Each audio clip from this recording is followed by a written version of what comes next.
Hey everybody, the DVD update here for another horror month video. I've been kind of lacking behind on these, but that's just that. This episode, if you will, I'm going to be reviewing Night of the Living Dead.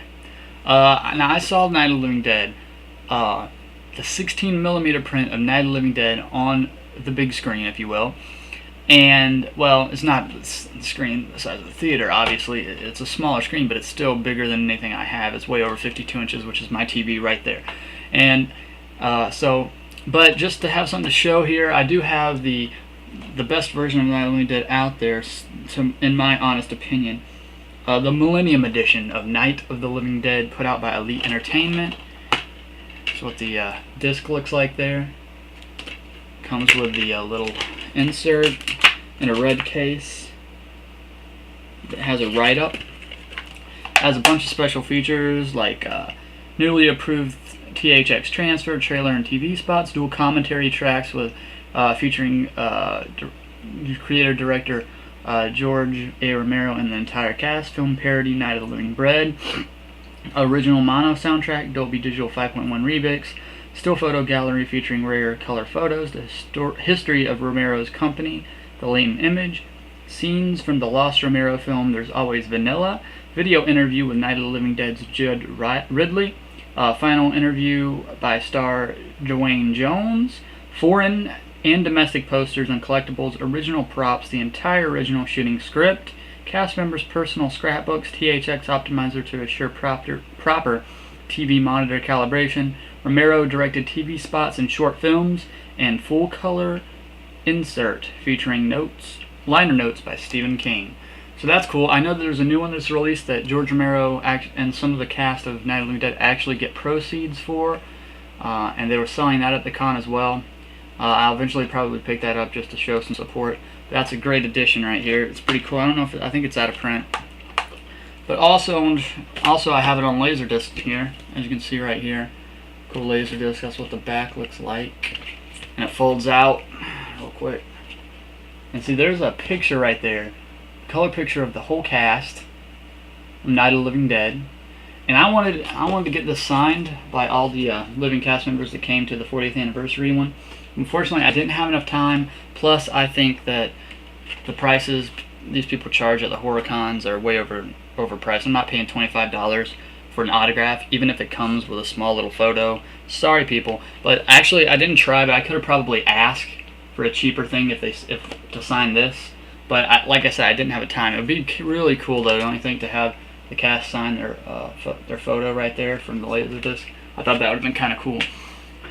Like I said, I saw the 16mm screening, and it was just awesome. The whole deal was awesome because, you know, having the old film projector, and I can't replicate the noise, but the film reel turning, just that old school noise, really helped set the mood and everything. And it was nice and dark, and they had a reel change. They had a couple, I think, 2 reel changes, which was cool, and just like the spots and the flickers and stuff like that. It was really cool, a cool experience. And already, of course, I had seen Night of the Living Dead because zombie movies are one of my favorites, and so that was awesome. My mom went with me and saw it for the first time. She said she liked it. She didn't like the ending though, but of course I loved the ending.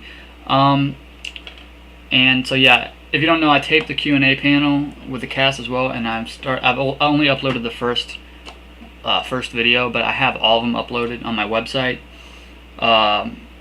But I'll probably post a link somewhere in this description. But Night of the Living Dead, of course, came out in 1968. It's George Romero's first zombie film. Or they don't call them zombies in here, of course, they call them ghouls. And John Russo's in this, Judith O'Dea, Dwayne Jones. All of them are basically just friends and parts of the different companies, because this is an indie flick that they put together. And so it's a really good zombie film as well. Like I said, 1968, it's basically the undead have just started rising from the graves, and people that have been recently killed are coming back, and they're craving human flesh. And it starts out with Barbara and her brother in the cemetery visiting a relative, and and then they are, you know, he's joking around with her. Everyone's probably seen this, but I'll just go through it real quick. He's joking around with her, like, they're coming to get you, Barbara, which is one of the most famous lines, and they ask the guy to replicate that line on the Q&A, and he does, and it's pretty funny. And basically, a zombie attacks her brother and kills him, I guess.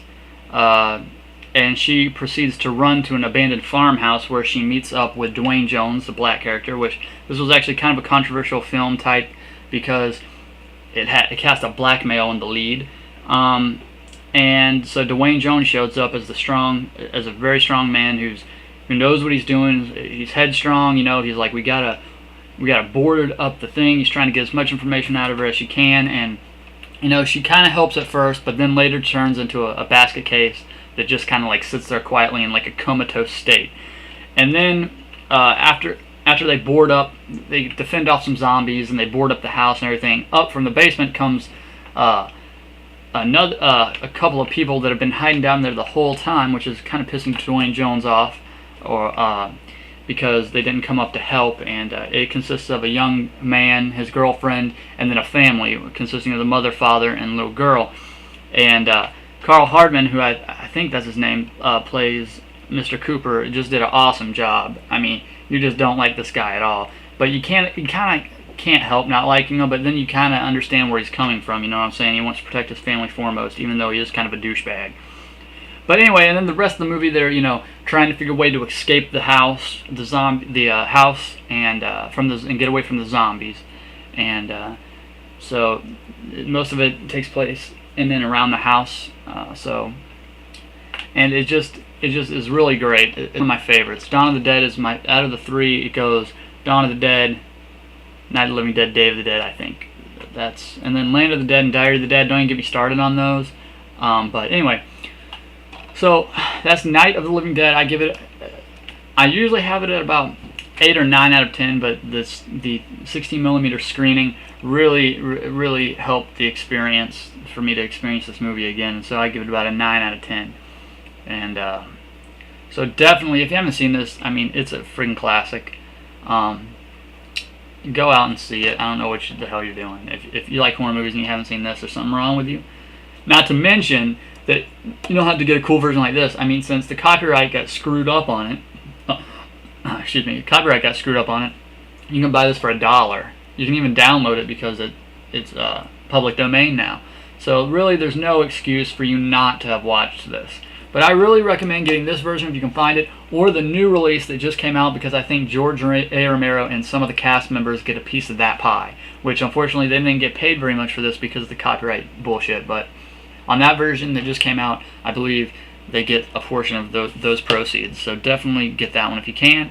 I think it even comes bundled with Diary of the Dead for $20. I think I saw it at Kmart.